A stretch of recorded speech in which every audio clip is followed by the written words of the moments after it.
할렐루야. 오늘 저는 팔복의 의미라는 제목으로 은혜의 말씀을 나누고자 합니다. 오늘 이 팔복은 예수님께서 사역을 시작하시면서 산에 올라가서 백성들에게 하나님 말씀을 증가하신 내용입니다. 모세가 이스라엘 출애굽한 백성들을 이끌고 왔을 때 시내산에 올라가서 하나님으로부터 말씀을 받아서 하나님의 율법을 전해준 것처럼 주님께서도 산에 올라가셔서 백성들에게 오늘 이렇게 귀한 이 산상수훈을 허락하여 주셨습니다. 특히 오늘 본문 말씀 마태복음 5장에서 이 팔복은 천국을 기업으로 받을 자의 조건 그리고 그 내용에 대해서 오늘 기록하고 있습니다. 팔복이라고 했다고 해서 우리가 이 땅에서 복받고 이 땅 것을 누리고 하는 잘 살고 잘 먹는 그런 복이 아니고 천국을 어떤 자에게 주어지는가 그런 자가 복이 있다. 그리고 천국에 대한 내용까지 또한 말씀을 하여 주신 것입니다. 오늘 이 말씀은 물론 예수 그리스도를 믿는 하나님의 자녀들이라면 반드시 이 말씀에 부합되는 삶을 살아야 하고 그리스도의 영성이며 또한 그리스도의 신부의 영성이며 그리고 그리스도의 군사의 영성까지 이런 자가 천국을 소유할 수 있다는 말씀입니다. 그래서 우리 주님께서 예수님을 믿어도 이런 자들이 복이 있다. 이런 자들에게 천국이 주어질 것이라는 이 영적인 말씀을 주신 것입니다. 첫째 보면은 주님께서 심령이 가난한 자는 복이 있나니 천국이 저희 것이며 심령이 가난하다. 가난하다는 것은 가진 것이 없을 때 가난한 거죠. 그런데 여기에서 심령이 가난하다는 의미는 헬라어로 푸토코스라는 단어를 해석을 한 거예요. 무슨 뜻이냐면 파산을 당해버린 거예요. 그래서 도저히 다른 사람의 도움이 없이는 살 수가 없다. 혼자서 도저히 다시 갱생할 수 없는 그런 파산했다는 그런 상태가 가난이라는 의미로 쓰여지고 있습니다. 그래서 우리의 심령이 파산당했다는 거예요. 빚만 잔뜩 진 거예요. 예수 그리스도께서 오시지 않았다면 우리는 죄빚으로 가득 차서 도저히 스스로 살아날 수 없는 생명을 얻을 수 없는 그런 빚진 자로 우리의 심령이 파산된 상태 이런 자가 복이 있다 그러셨어요. 왜냐하면 그런 자에게 천국이 주어진다고 오늘 말씀을 하십니다. 심령이 가난하다는 것. 그래서 심령이 가난하다는 것은 교만한 자의 또 반대죠. 교만한 것은 누구의 도움이 필요 없어요. 부유하기 때문에 부자기 때문에. 그래서 교만한 자들은 절대로 예수 그리스도를 받아들이지 않습니다. 예수님께서 오신 것은 가난한 자에게 복음을 전하시려고 예수님이 오셨다는 거예요. 이것은 물질의 가난도 있겠죠. 아무래도 가난한 사람들이 뭔가 도움을 받고 싶어서 쉽게 받아들입니다. 부자들보다는 그럴 것 같아요. 그러나 이것은 영적인 의미가 있습니다. 심령이 가난한 자들에게 복음이 뿌려지는 것이에요. 심령이 가난해야 돼요. 그 가난은 나는 주님의 도우심이 없이는 도저히 이 세상을 살아갈 수가 없다. 하나님만이 나의 전부라. 주님을 받아들일 그 심령 상태를 말씀을 해요. 그래서 시편에 보면은 시편 42편에 고라 자손의 마스길이 있어요. 마스길이라는 것은 교훈이라는 뜻입니다. 고라 자손이 이제 뭐라고 하냐면 하나님이여 사슴이 시냇물을 찾기에 갈급한같이 내 영혼이 주를 찾기에 갈급하나이다. 내 영혼이 주님을 찾는 거 이게 심령이 가난한 상태입니다. 살아계신 하나님 생존하신 하나님을 내가 어느 때나 그 앞에 가서 뵙고 사람들이 나에게 말하기를 네 하나님이 어디냐? 네 하나님이 어딨어? 내 눈물이 그 하나님을 갈망하기에 주야로 나의 음식이 되었도다. 이렇게 시편에서 말씀을 해요. 하나님을 만나고 싶어서 밤과 낮으로 울면서 나의 음식이 될 정도로 그 정도로 마음이 갈급한 것. 이게 바로 심령이 가난한 상태입니다. 우리는 심령이 가난해 살아요. 이 라오디아 교회에서 주님께서 책망하신 이유가 너는 부자라며 너는 부여해서 부족한 것이 없다며 하나님이 없어도 모든 것이 다 잘 돼요. 하나님을 구하지 않아도 돼요. 너무 부자예요. 그래서 주님께서 책망하시는 네 공부한 것과 가련한 것, 가난한 것, 눈먼 것, 뻘거벗은 거 알지 못하느냐 그러셨어요. 하나님께서 라오디아 교회에 책망하신 거예요. 세상에 책망하신 거 아닙니다. 오늘 주님께서 주신 말씀, 교회에 주신 말씀이에요. 우리에게 심령이 가난한 자가 복이 있다. 그 심령이 가난해야만 주님의 말씀이 달아요. 내 심령이 교만해버리면 맨날 듣는 거 똑같은 말씀 뭐 예수 그리스도의 십자가, 흘리신 보혈, 그거 그냥 단어로 지나가 버립니다. 그러나 심령이 가난하게 되면은 그 예수님이 보여요. 갈보리 언덕 십자가상에서 달리신 주님이 보이게 됩니다. 나의 죄가 얼마나 더러운지, 나의 죄가 얼마나 추하겠든지, 도저히 나는 스스로 구원을 받을 길이 없기 때문에 하나님이 아들이 오셔서 내 죄를 담당해서 그분이 골고다 언덕 십자가상으로 올라가며 보배 피를 흘려서 내 죄를 구원하신 그분이 보이는 그 심령이에요. 그분을 만나야 돼요. 욥이 얼마나 고난 가운데 주님을 만나고 싶었는데 내가 앞으로 가도 그분이 안 계셔요. 뒤로 가도 그분이 보이지 않아요. 내 옆에서 일하시는데 내가 그분을 만날 수가 없어요. 오른쪽에서 일하시는데 그분을 뵐 수가 없다고 한탄을 해요. 너무나 그 공고함 속에, 욥이 고난 속에 하나님을 만나고 싶은데 도저히 하나님을 만날 수가 없는 거예요. 이 심령을 우리가 가져야 된다는 것입니다. 심령이 가난한 자, 복이 있다는 거예요. 그런 자에게 천국이 주어진다.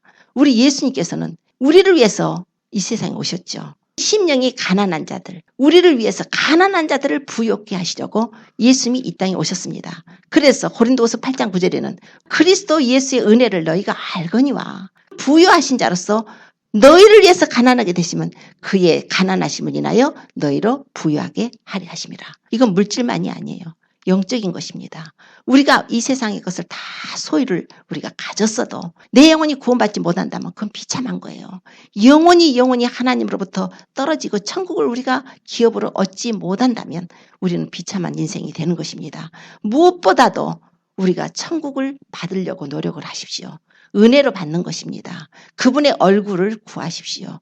예수님께서는 그 하나님의 아들이 가장 심령이 가난하게 오셨어요. 그분은 자기 자신을 비워버렸대요. 그래서 빌립보서의 2장 5절 이하로 너희 안에 이 마음을 품으라. 곧 그리스도 예수의 마음이니 그는 근본 하나님의 본체시나 하나님과 동등됨을 취할 것으로 여기지 아니하시고 자기를 비워서 종의 형체를 가지고 사람들과 같이 되었고 사람의 모양으로 나타나셨으니 죽기까지 복종하셨는데 곧 십자가에 죽으심이라. 왜요?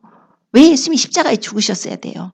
우리 인류의 가난함을 아신 거예요. 우리의 공고함을 아시는 것이에요. 누구의 도움이 없이는 도저히 구원받을 수도 없고 다 지옥의 형벌을 받을 수밖에 없었기 때문에 우리 주님께서는 우리를 구원하시기 위해서 자기를 비워버리고 empty로 자기를 비워버리고 오셔서 우리의 가난을 맡으신 거예요.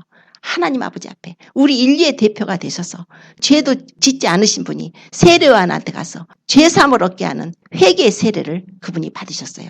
제가 당신한테 세례를 받아야 될 텐데요. 내가 받아야 될 텐데 나한테 오십니까? 우리가 이같이 하여 하나님의 의를 이루는 것이 마땅하다. 나에게 세례를 베풀라. 왜요? 예수님은 죄가 없으신 분이에요. 죄가 있는 사람이 세례를 받는 거예요. 죄사함을 얻게 하는 회개의 세례입니다. 주님께서는 죄가 없으시지만 우리의 죄를 맡으러 오셨죠. 우리의 죄를 담당하시기 위해서 내가 인류의 대표가 되겠다. 우리를 품에 안아버리신 것이에요. 아담은 오실자의 표상이었는데 아담의 원죄로 인해서 모든 인류가 죄로 유전받아서 모든 사람이 죄를 범했고 또 우리 각자가 죄를 지어서 하나님으로부터 그 심판을 받게 되었을 때 예수님이 오셔서 우리 인류의 대표가 되어주셔서 내가 이 사람들의 죄를 맡겠다. 주님이 오셔서 우리의 가난을 대신 담당하시고 우리의 심령의 가난함을 주님께서는 너무너무 아셔서 안타까우셔서 그분이 대신 애통해하면서 골고다 언덕에 올라가시기 전날 밤 그 겟세마네 동산에서 심한 통곡과 눈물로 간구와 소원을 하나님께 올리지 않습니까? 아버지여 이 잔을 내게 옮겨주옵소서. 할 수만 있으면 옮겨주옵소서. 그러나 내 뜻대로 마옵시고 아버지의 뜻대로 되기를 원합니다. 우리 예수님께서 우리에게 가난을 맡으셨죠. 우리의 심령이 부유함을 주시기 위해서. 그래서 우리가 그 마음을 사모해야 돼요. 주님을 사모해야 돼요. 내 안에 교만함이 있으면 안 돼요. 다 내보내야 됩니다. 내가 너무나 부유해서 주님 앞에 기도한다고 눈을 감았는데 눈물 한 방울도 안 나요. 그건 꽉 찬 거예요. 뭐가 꽉 차 있기 때문에 도저히 눈물 한 방울도 안 나오는 거예요. 그러나 고난 속에서 주님을 많이 만나지 않습니까? 자기 삶이 힘들고 고난 속에서 그래도 주님 만나면 도와주세요. 많이 비인 거예요 지금. 심령이 많이 비었기 때문에 도와주세요. 눈물이 나올 수밖에 없는 거예요. 주님 도와주세요. 주님만이 나의 도움이 되십니다. 내가 산을 향하여 눈을 들리라. 나의 도움이 어디서 올꼬. 나의 도움이 천지를 지으신 여호와에게서로다. 오직 주님만이 우리의 도움이 되십니다. 우리가 천국을 예수님을 믿음으로써 천국을 소유할 수 있는 가장 첫 번째 우리 그것이 조건이 바로 우리 심령이 가난한 것입니다. 오늘 저희들 심령이 가난한 축복을 받으십시오. 심령이 가난해야 돼요. 주님을 사모하십시오. 배부르게 살지 마십시오. 내 마음이 교만하게 살지 마십시오. 하나님은 교만한 자를 대적하시고 미워하십니다. 항상 자신을 낮추시고 주님의 은혜를 구하시고 사모하십시오. 두 번째로 주님께서 애통하는 자는 복이 있나니 저희가 위로를 받을 것임이라 하셨어요. 애통해야 돼요. 자, 우리가 심령이 가난해서 예수님께 나왔죠. 주님의 도우심이 필요합니다.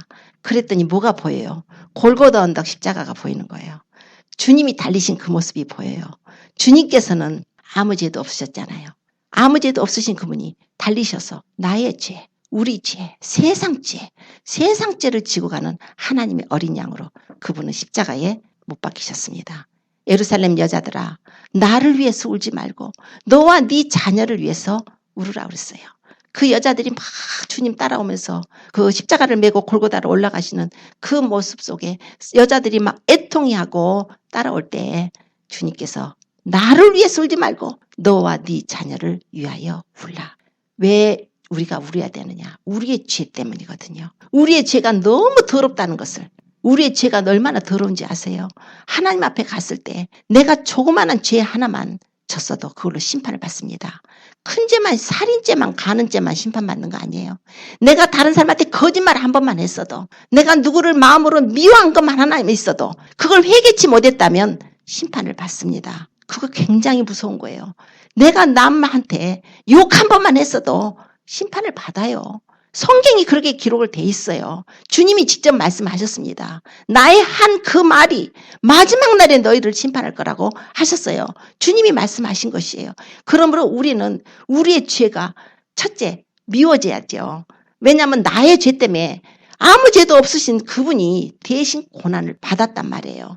나의 책임이죠. 죄라는 건 내가 갚아야 되는데, 내가 죄값을 치러야 되는데 내가 죄값을 치를 능력이 없어요. 다 지옥의 심판을 받아요. 그렇기 때문에 우리 주님이 오셔서 대신 맡아주신 거에 대해서 너무 죄송하고 너무 감사하고 주님 앞에 나와서 예수님을 믿음으로 회개함으로 우리가 죄 용서를 받았다면은 이제 그 후로는 새롭게 살아야 되는 것입니다. 개가 토한 거 다시 먹고 돼지가 씻었다가 구덩이에 다시 들어가는 그런 식의 삶이 아니라 나의 죄가 애통해야 되는 거예요. 나의 죄가 너무나 더러운 거예요. 그래서 주님 앞에 나올 때 우리가 회개를 하고 주님 앞에 씻었을 때 예수님의 피로 씻어서 용서를 주셨지만 또 나옴으로써 그 은혜를 감사함으로 우리가 이런 죄인이었는데 우리를 이렇게 구원해 주셔서 감사하다고 기도하면서 애통하는 마음으로 주님께 나오는 것입니다. 주님이야말로 너무 애통하셨죠. 얼마나 애통하셨습니까? 아담에게 세상 다스리는 권세, 세상을 지키라고 모든 이 세상의 아름다운 것을 축복을 줬더니 그 죄로 말미암아서 마귀에게 속아가지고 마귀한테 다 뺏겨버린 거예요. 예수님이 오셨을 때 마귀가 예수님 조롱해요. 나한테 절해? 나한테 경배해봐? 내가 이거 세상 권세 다 줄게. 주님은 얼마나 마음이 아프셨겠어요. 이거 아담한테 준 거예요. 하나님의 형상과 모양으로 지음받은 사람에게 주신 축복입니다.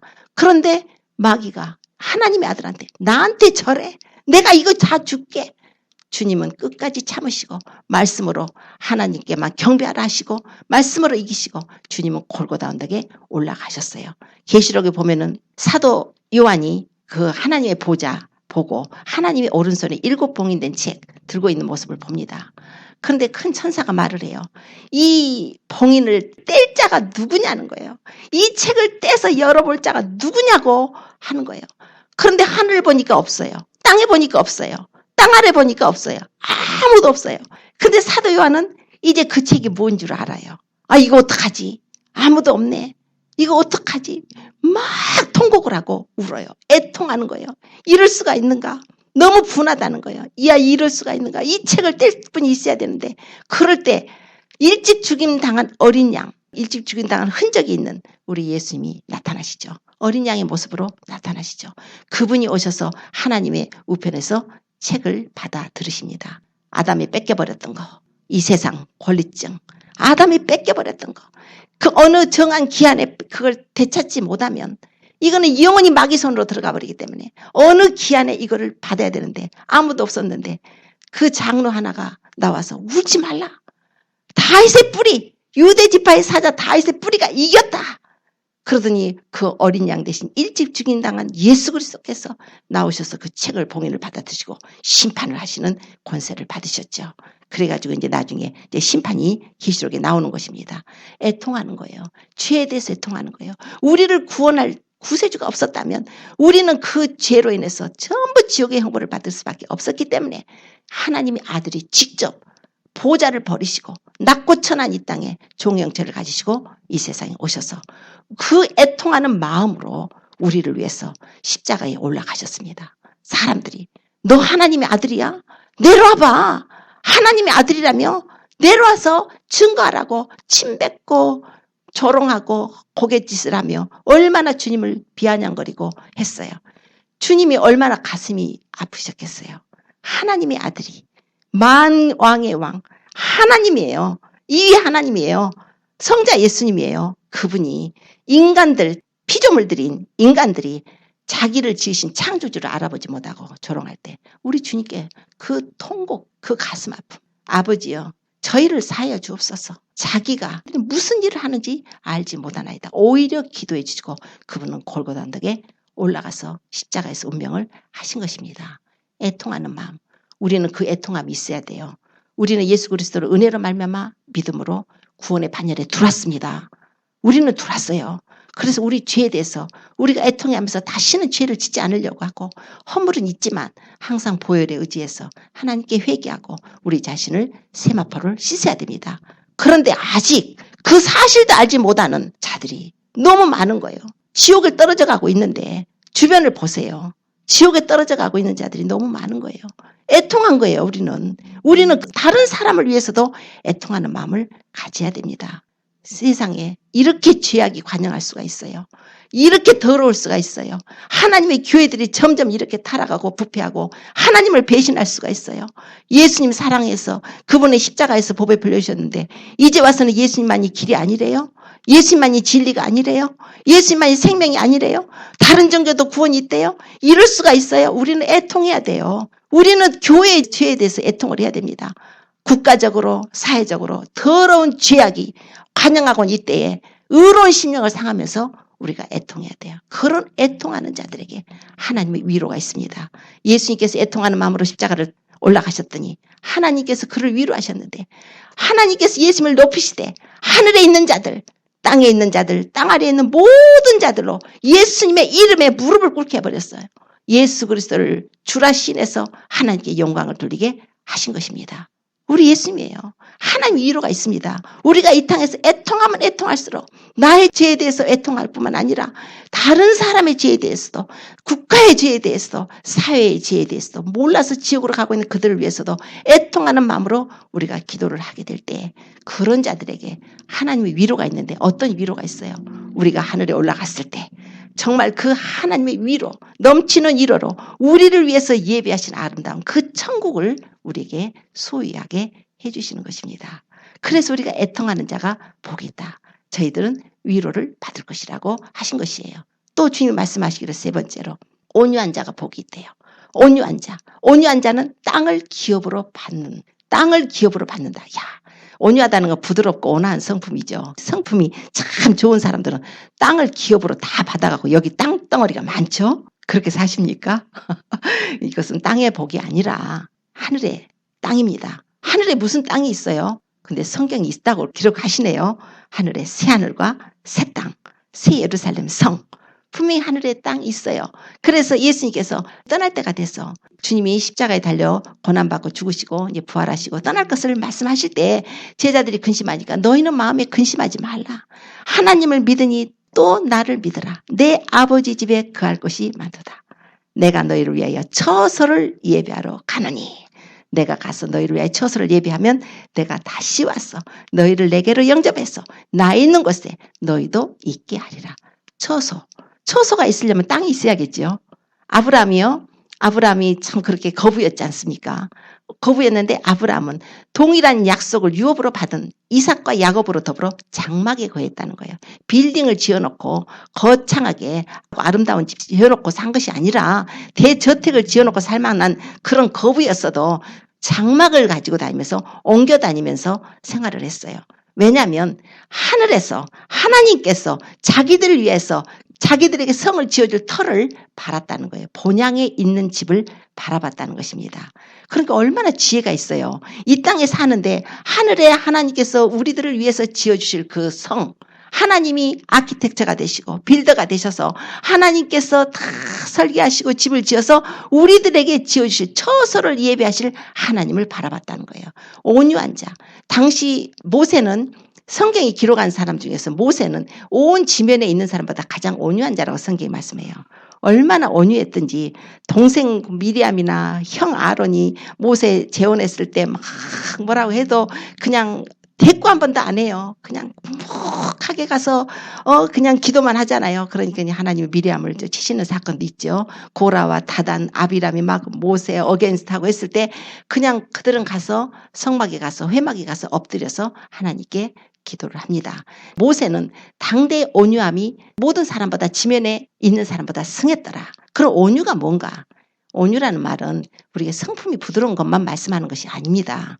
온유라는 것은 하나님께 순종하는 것이에요. 하나님의 말씀과 그분의 뜻에 순종하는 것이 온유예요. 그래서 그 온유라는 건 하나님이 온유예요. 하나님이 너 온유하냐? 예수님께서 뭐라고 하셨어요? 나는 마음이 온유하고 겸손하다 그러셨어요. 예수님은 마음이 온유하신 분이에요. 성품도 부드러우시지만 온유하시지만 주님은 너무나 인자하시고 온유하신 분이에요. 그러나 하나님 앞에서도 주님은 온유하셨습니다. 그래서 온유라는 단어를 하나님과의 관계 속의 온유와 사람과의 관계 속의 온유로 볼 수 있어요. 이 온유는 성령의 열매입니다. 그래서 갈라디아서 5장 22절 23절 가보면은 성령의 열매가 쫙 나오죠. 온유는 열매예요. 열매는 농부가 농사를 지어서 그 씨를 뿌리고 농사를 지어서 오랜 동안 시간 동안 흘러야 되잖아요. 그래서 땀 흘리고 수고하고 그 인내로다가 한참 추수 때까지 기다렸다가 열매를 거두는 것처럼 온유라는 건 열매입니다. 그래서 금방 심었다가 금방 나오는 게 아니에요. 우리 성품이 오래도록 예수님 안에서 깎아지고 낮아지고 연단을 받고 시험을 받고 모세가 40년 동안 그 광야 미디안에 가가지고 차가살이 하면서 일국의 그 애굽의 왕자예요. 왕을 받을 사람이 그 바로 공주의 아들인데 그가 어느 날 그냥 혈기에 그냥 사람 한 대 자기 백성 구하겠다고 친 것이 죽어버려가지고 살인자가 돼가지고 미디안으로 도망가가지고 40년 동안을 그 아픔을 겪고 그 고난과 연단 시련 속에 나중에는 어떻게 됐어요? 떨기나무에서 천사를 보내서 하나님이 그를 부르셨을 때 보낼 만한 자를 보내소서 나 같은 자를 어떻게 보내십니까? 이 처음에 그 사람 애굽 사람 쳐서 죽일 때는 자기가 이 백성을 구원할 거라고 생각을 했다고 기록을 하고 있어요. 그러나 40년 동안에 그가 낮아져서 그에게 하는 말이 보낼 만한 자를 보내소서. 나는 입이 뻣뻣하고 둔한 자입니다. 혀가 둔한 자예요. 보낼 만한 자를 보내소서. 내가 누구간데 이스라엘한테 갑니까? 하나님께서는 그런 낮은 자를 쓰십니다. 그래서 그를 순종하는 자, 낮아진 자. 모세는 얼마나 하나님 앞에 순종했는지 히브리서에 보면은 사환으로 그 집에서 충성했다고 그래요. 우리 예수님은 아들로 충성했다고 또 말씀을 합니다. 우리 예수님의 순종은 이루 말할 수가 없죠. 하늘 보좌를 버리셨죠. 그 하나님께서 그 하나님의 영광의 광채시고 본체의 형상이신 그 살아계신 하나님 보좌 우편에 앉으신 예수 그리스도께서 이위 되신 성자 예수님이 자신을 버리고 오셔서 우리 인간들을 구원하시는 것이 하나님의 뜻이셨기 때문에 그 뜻에 자신을 맡기고 오셔서 순종을 하신 것이에요. 나는 마음이 온유하고 겸손하니 너희는 와서 내게 와서 나의 멍에를 베고 내게 배우라는 거예요. 이것은 바로 그리스도의 마음이라고 빌립보서에 말씀을 합니다. 그리스도의 마음을 우리가 본받으라고 말씀을 해요. 예수님은 순종의 본을 보이셨죠. 그래서 육체에 계실 때 자기를 죽음에서 구원하실 이에게 심한 통곡과 눈물로 간구와 소원을 올렸고 아들이시라도 받으신 고난으로 순종함을 배워서 온전하게 되셔서 자기를 순종하는 모든 자에게 영원한 구원의 근원이 되게 하셨다는 것입니다. 우리 예수님이 순종의 본을 보이셨는데 그분이 뭐라고 하냐면 나는 마음이 온유하고 겸손하다는 거예요. 이 온유예요. 온유한 자는 땅을 기업으로 주신답니다. 땅이라는 것은 천국이에요. 온유한 자가 받는 거예요. 그래서 천국 가면 다 온유한 자들만 있어요.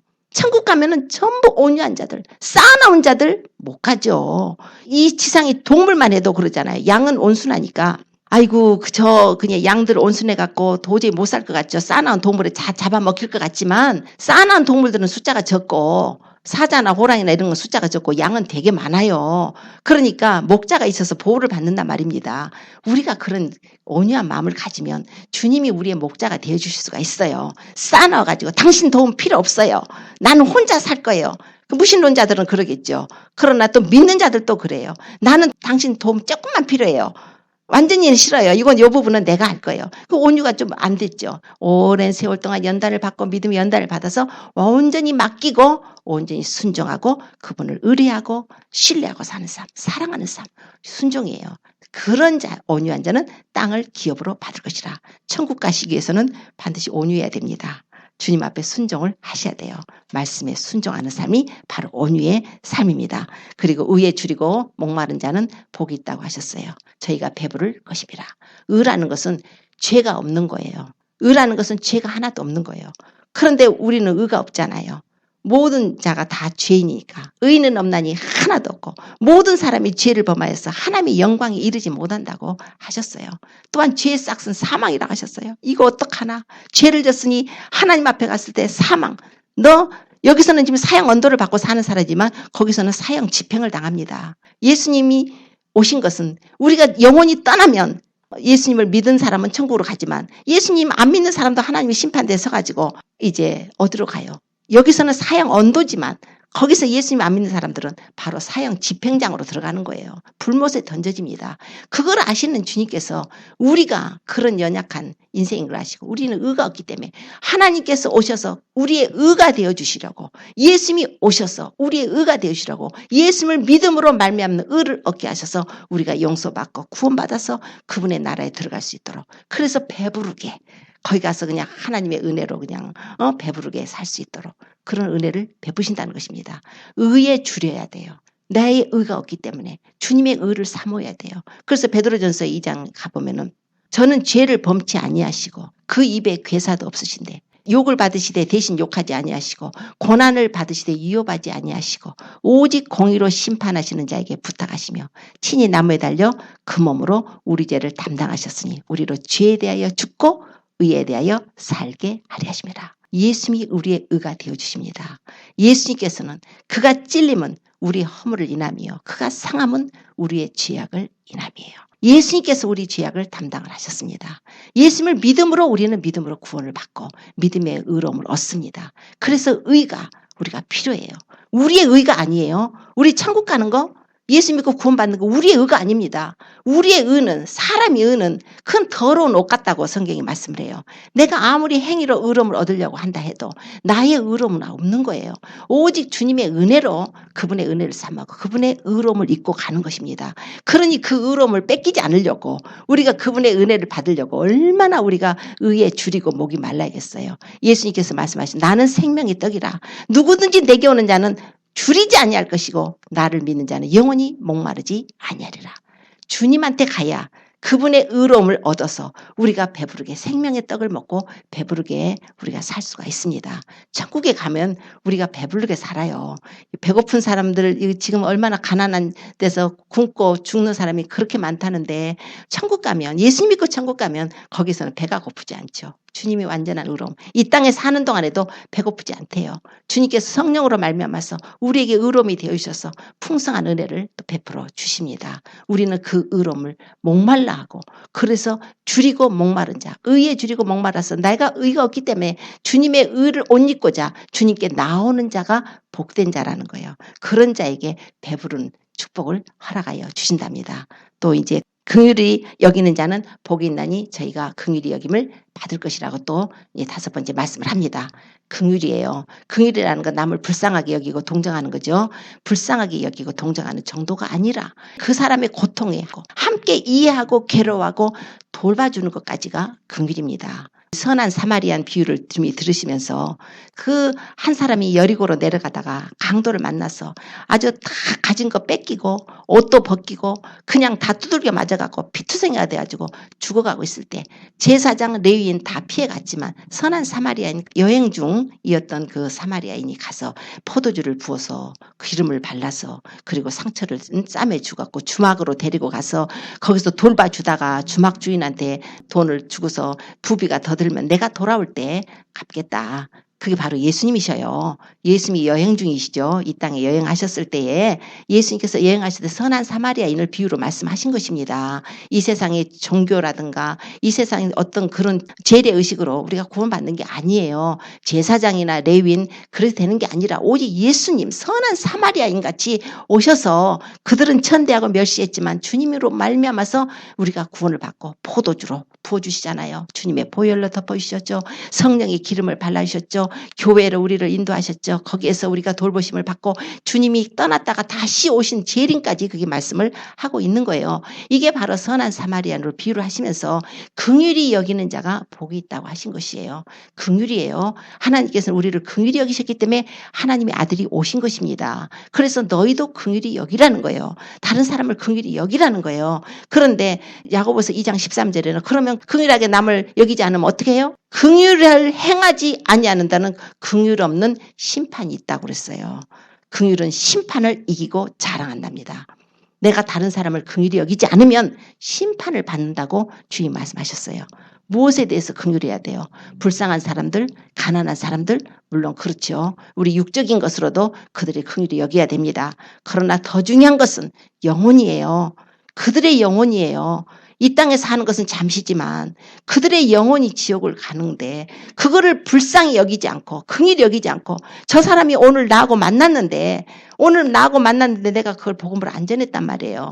오늘 안 전했다면 저 사람은 한 번도 들을 기회가 없는데 하나님이 그날 나를 만나게 해주시려고 그 사람을 보낸 거라고 생각을 해야 되는 거예요. 우리 크리스찬들은 어떤 예수님을 안 믿는 사람을 오늘 나가 만났다면 예수님 믿으라고 하라고 하나님이 붙여주신 거예요. 또 교회도 마찬가지. 목사님들이 오늘 말씀을 전할 때 오늘 처음 온 사람도 있고 오늘 오래 믿는 사람도 있고 어떤 누가 올지 몰라요. 항상 복음이 준비가 되어 있어야 됩니다. 그래서 그 복음을 들어야 돼요. 예수님을 믿음으로 구원받는다는 복음이 준비가 돼서 예수님의 십자가의 죽으심과 부활의 증거가 돼서 언제 어느 때라도 누가 하나님이 우리에게 보내셨을 때 그 복음을 전하고 복음을 전하는 곳에 보내서 복음을 듣게 하시려고 교회를 보냈는데 그날 복음 듣지 않고 인본주의적인 것만 갖고 땅에서 잘 먹고 잘 사는 것만 얘기하고 보냈다면 그거에 대해서 긍휼히 여기지 않는 자라는 죄명이 그 사람에게 붙게 되는 것입니다. 그래서 우리는 긍휼히 여겨야 돼요. 다른 사람의 영혼을 긍휼히 여겨야 됩니다. 그래서 전해주고 기도해주고 그래서 그 긍휼한 마음을 우리 주님께서 갖기를 원하고 계십니다. 또 주님께서 마음이 청결한 자는 복이 있다고 그러셨어요. 하나님을 볼 것입니다. 마음이 청결한 자에게는 하나님을 보여주시는 마음이 더러우면 하나님을 못 봐요. 마음이 더러운데 어떻게 보겠습니까? 하나님은 죄를 미워하십니다. 죄와고는 안 돼요. 그래서 이사야서 59장 2절에 보면은 너희 죄악이 너희와 너희 하나님 사이를 막았고 너희 죄가 그 얼굴을 가리워서 듣지 않으시게 하였다고 말씀을 합니다. 죄예요. 죄가 있으면 하나님 얼굴을 못 봅니다. 그래서 우리는 마음을 청결하게 해야 돼요. 청결하게 한다는 것은 죄를 회개해야 됩니다. 죄를 회개해야 돼요. 그래서 우리가 죄를 회개할 때 예수님의 보혈이 뿌려질 때 우리가 그분의 얼굴을 뵐 수 있는 은혜를 받게 되는 것입니다. 우리는 전부 죄인이기 때문에 하나님을 볼 수가 없어요. 하나님과 아주 분리되어 있는데 우리 주님께서 오셔서 우리 죄인들을 위해서 그분이 대신 십자가에서 고난을 받으시고 죽으심으로 우리가 하나님을 볼 수 있는 길을 열어주셨어요. 그래서 우리가 예수님께 나가면 우리 죄를 회개할 수 있는 길을 열어주셨어요. 용서받을 수 있는 길을 열어주셨습니다. 그래서 주님께서 너희는 와서 회개하라고 그런 거예요. 우리가 회개로서 우리가 하나님을 얼굴을 뵐 수 있는 청결함을 얻을 수가 있습니다. 또한 말씀을 우리가 주님 앞에 말씀을 받음으로써 그 말씀 안에 순종함으로 우리가 주님 앞에 청결함을 얻을 수가 있어요. 에베소서 5장 26절은 그죠. 물로 씻고 말씀으로 깨끗하게 한다고 하잖아요. 너희를 거룩하게 한다. 물로 씻어요. 물로 씻는다는 건 말씀을 가지고 하나님 말씀을 얘기합니다. 말씀으로 깨끗하게 우리가 청결함을 받는 것이에요. 하나님의 말씀을 갖고 우리가 회개하는 것입니다. 하나님 말씀이 들어올 때 우리가 성령을 받고 성령이 새롭게 하심을 우리가 받는 것입니다. 또한 믿음으로 우리가 깨끗함을 받는다고 사도행전 15장에 또 말씀을 합니다. 사도행전 15장 9절에 믿음으로 저희 마음을 우리처럼 깨끗하게 해버렸다고 말씀을 해요. 그 믿음이죠. 우리가 믿음이 있어야 깨끗함을 받는 것입니다. 믿음이 없는 사람은, 예수 그리스도를 믿지 않는 사람은 도저히 깨끗함을 얻을 수 없는 거예요. 첫째가 예수님을 믿어야 되고, 그리고 회개해야 되고, 말씀으로 우리가 그분과 교통을 하며 말씀에 순종을 해야 되는 것입니다. 또 야고보서에 보면은 두 마음을 품은 자들아 마음을 성결하게 하라는 말씀이 있어요. 죄인들아 너희 손을 깨끗이 하고, 두 마음을 품은 자들아 마음을 성결케 하라. 두 마음을 품으면 마음이 성결하지 않아요. 이 세상이 들어왔다는 얘기죠. 세상이 가득 차 있는 사람 마음이 깨끗하지 않습니다. 간음하는 여자들이요, 세상과 벗된 것이 하나님과 원수됨을 알지 못하느뇨 그러셨어요. 세상과 벗이 되는 건 하나님과 원수되는 것이라고. 세상과 벗하고자 하는 자는 스스로 하나님과 원수되게 하는 것이라고 했습니다. 세상에 있는 모든 것이 육신의 정욕, 안목의 정욕, 이생의 자랑, 이것은 다 세상을 따라온 것이고 아버지를 따라서 온 것이 아니에요. 이 세상과 정욕도 지나가지만 하나님의 뜻을 행하는 자만 영원히 거한다고 하셨습니다. 그래서 우리는 마음을 청결케 하는데 첫째 두 마음을 품으면 안 되겠죠. 예수님을 믿었으면 그 마음을 순전하게 깨끗하게 그분만을 정절을 지키는 것입니다. 예수님 외에는 길이 없으니까, 예수님만이 길이고 진리고 생명이시니까 다른 누가 아무리 우리를 유혹해서 예수님 믿어도 다른 거 우상 숭배해도 WCC 같이 다른 종교를 용납해도 우리는 구원받을 거라고 생각하지 마십시오. 그건 우상 숭배입니다. 오직 예수님만이 길이십니다. 타협 없는 거예요. 인간적으로는 우리가 평화할 수 있지만 우리가 예수 믿는 신앙 안에서 타협을 하게 되면 종교 다원화가 되고 종교 통합이 되고 배도가 되는 것이에요. 그건 하나님이 가차없이 심판을 하십니다. 그럼 우리 마음을 순전하게 지키십시오. 말씀을 받아서 주님께서 너는 나 외에 다른 신들을 네게 있게 하지 말지니라고 하셨어요. 요즘은 이슬람교의 알라하고 우리 기독교의 하나님하고 한 하나님이라고 하는 운동들이 크리슬람이라는 운동까지 있어요. 이슬람교의 알라하고 우리 기독교 하나님하고 한 하나님 아니에요. 우리는 삼위일체 하나님을 믿습니다. 아들이 있는 자는 아버지가 있고 아들이 없는 자는 아버지가 없는 거예요. 하나님께서 독생자를 주셔서 갈보리 언덕 십자가상에 그분 피 흘려서 죽게 하셔서 죽으시고 부활하심으로 그분이 우리의 그리스도가 되고 그분이 주가 되셔서 우리가 구원을 받는 거예요. 아니 그 사람들은 예수님을 구세주로도 안 믿고 메시아를 안 믿는데 하나님을 안 믿는데 어떻게 한 하나님이에요? 하나님은 아들이 있는 자가 하나님 아버지가 있는 거예요. 우리는 절대로 그런 종교하고 섞어지는 것은 안 되는 것입니다. 오직 기독교, 오직 예수 그리스도를 믿는 우리 이 믿음은 유일한 거예요. 그래서 절대로 다른 것에 넘어가지 마시고 우상 숭배하지 마시고 우리가 말씀으로 하나님 말씀으로 우리가 무장을 해서 분별할 수가 또 있어야 됩니다. 우리 주님께서 화평케 하는 자는 복이 있나니 저희가 하나님의 아들이라 일컬음을 받을 것이라고 그랬습니다. 화평하는 거예요. 히브리서 12장 14절에는 모든 사람과 더불어 화평함과 거룩함을 조치라. 이것이 없이는 아무도 주를 보지 못하리라. 우리가 하나님 앞에 원수됐을 때 우리는 죄로 인해서 하나님과 원수됐던 자인데 하나님의 그 아들을 화목제물로 삼으셔가지고 하나님과 원수된 우리를 그 벽을 헐어버리시고 화목하게 했어요. 우리는 하나님과 원수가 아닙니다. 하나님은 우리 아버지십니다. 성령을 보내셔서 우리를 인을 쳐서 하나님의 자녀로 삼으셨어요. 그래서 우리는 하나님과의 지금 사랑의 관계를 가지고 있는 화평의 관계를 가지고 있습니다. 만일 누가 죄를 범하면 아버지 앞에서 대언자가 있으니 곧 의로우신 예수 그리스도시라. 저는 우리 죄를 위한 화목 제물이니 우리만 위할 뿐 아니라 온 세상의 죄를 위하심이라고 요한일서 2장에 말씀을 해요. 우리 예수님 화목제물이 되어주신 거예요. 하늘과 땅 사이 십자가에 딱 주님 못 박히셔서 하나님과 죄로 인해서 원수됐던 우리를 화목제물 받으시고 하나님이 그 제물을 기쁘게 받으셨어요.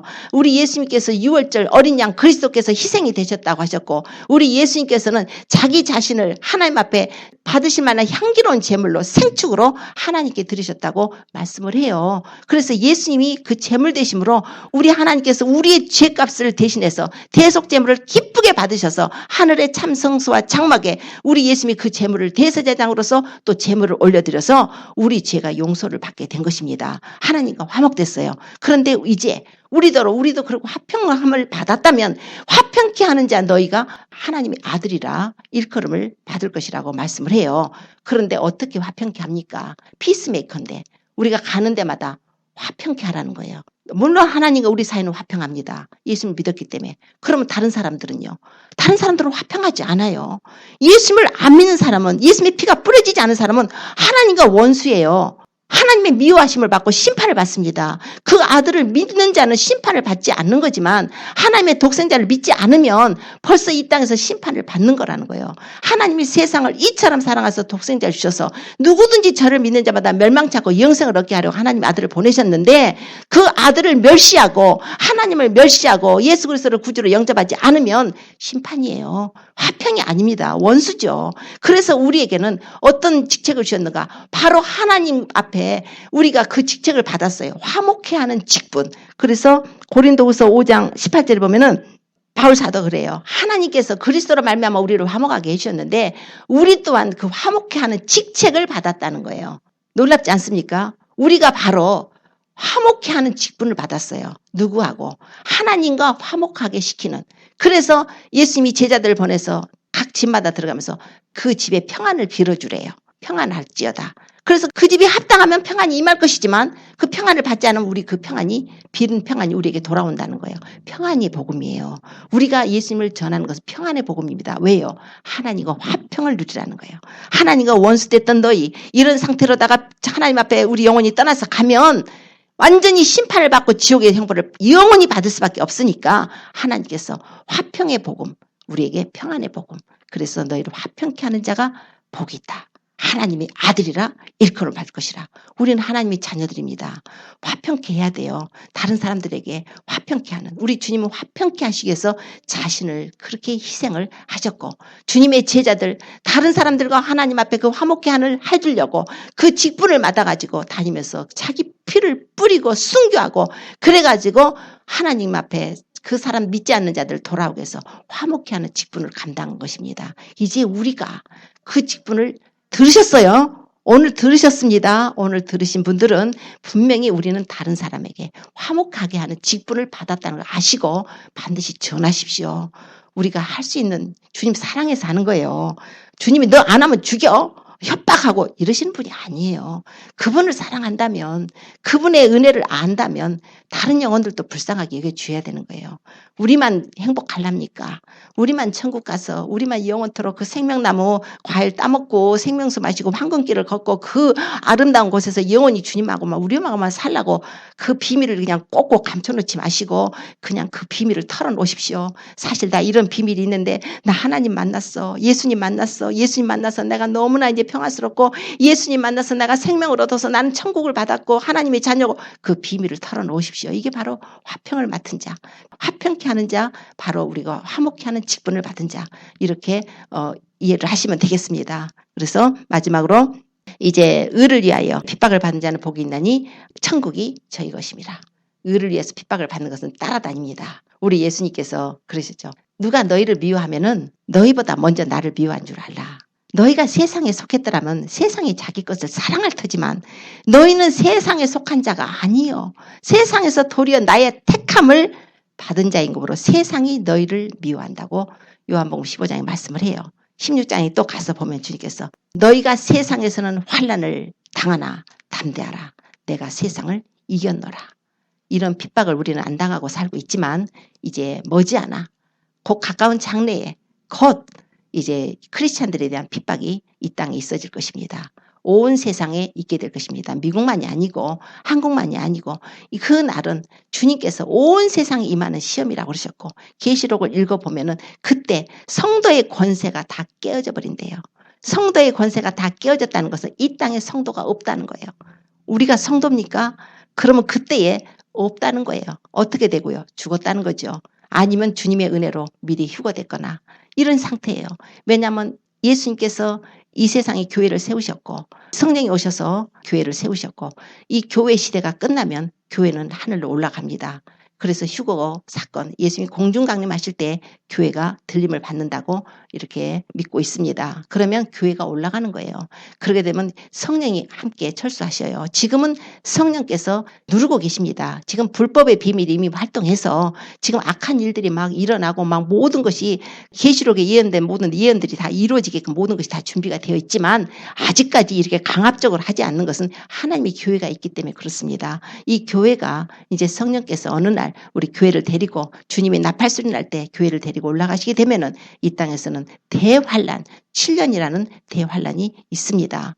그래서 하나님의 교회라면은 우리가 주님을 사랑하는 자라면 마땅히 그분의 신부로서 신부 입장하는 것이 소원일 것입니다. 그게 바로 영광스러운 하나님의 교회예요. 물로 씻고 말씀으로 깨끗하게 해서 거룩하게 하시고 자기 앞에 영광스러운 교회로 세우셔서 티나 이런 주름 잡힌 것도 없이 하나님 앞에 거룩하게 하려 하심이라고 하셨어요. 우리는 하나님의 자녀답게 내가 거룩하니 너희는 거룩하라고 주님이 분명히 하셨습니다.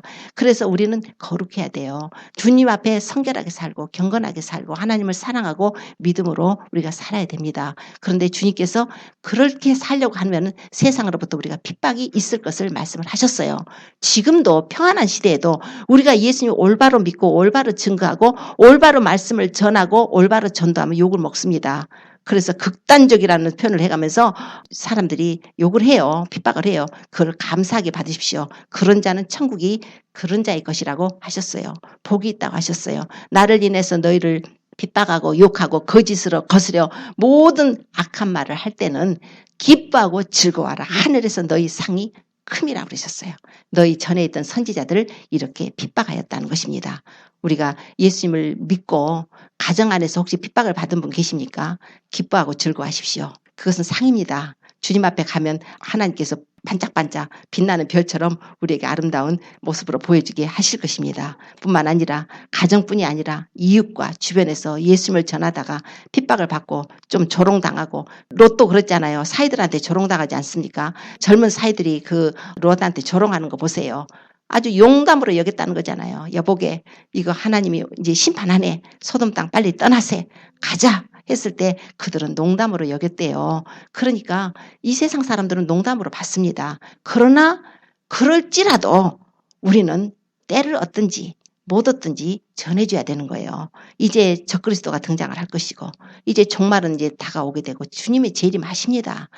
아무리 귀를 막고 주님 재림하는 걸 듣기 싫다고 나는 저런 재림 얘기 듣기 싫어 한다고 해서 그 때가 안 오는 게 아니에요. 하나님이 세상을 시작하셨으면 끝내는 날도 있는 것입니다. 지혜가 여기 있어요. 지혜 있는 자들은 지금 그거를 깨닫고 기름등불 예배하고 회개하고 자기 자신을 돌아보고 신부단장하고 주님을 만날 준비를 해야 하는 것입니다. 우리는 그런 지혜로운 자가 돼야 돼요. 오늘 지금 8가지 말씀을 이렇게 팔복에 대해 주셨는데 이 복은 우리가 보십시오. 세상의 복이 아니지 않습니까? 우리가 가져야 될 그리스도인에서 영성이에요. 그리스도인들이 가져야 될 영성.